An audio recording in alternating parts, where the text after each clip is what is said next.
महालक्ष्म्याष्टकम्। इन्द्र उवाच नमस्तेऽस्तु महामाये श्रीपीठे सुरपूजिते शङ्खचक्रगदाहस्ते महालक्ष्मि नमोऽस्तु ते। नमस्ते गरुडारूढे कोलाशुरभयङ्करी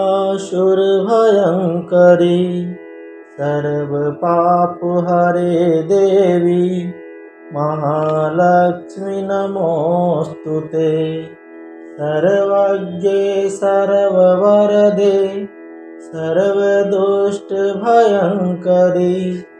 सर्वदुःखहरे देवी महालक्ष्मि नमोऽस्तु ते। सिद्धिबुद्धिप्रदे देवी मुक्तिमुक्तिप्रदायिनी मन्त्रपूते सदा देवी महालक्ष्मी नमोऽस्तु ते। आद्यन्तरहिते देवी आद्यशक्तिमहेश्वरी योगजे योगशम्भूते महालक्ष्मी नमोऽस्तु ते। स्थूलसूक्ष्ममहारौद्रे महाशक्तिमहोदरे महापापहरे देवी महालक्ष्मी नमोऽस्तु ते।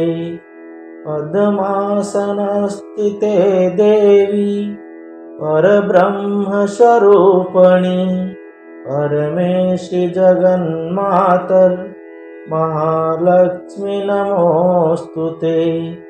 श्वेताम्बरधरे देवी नानालङ्कारभूषिते जगत्स्थिते जगन्मातर् महालक्ष्मी नमोऽस्तु ते। महालक्ष्म्यष्टकं स्तोत्रम् यः पठेद्भक्तिमान् नरः सर्वसिद्धिमवाप्नोति राज्यं प्राप्नोति सर्वदा। एककाले पठे नित्यं महापापविनाशनं द्विकालं यः पठेत् नित्यं धनधान्यसमन्वितः त्रिकालं यः पठेत् नित्यं महाशत्रुविनाशनं महालक्ष्मीर्भवन्नित्यं प्रसन्ना वरदा शुभा। श्रीमहालक्ष्म्यष्टकं सम्पूर्ण।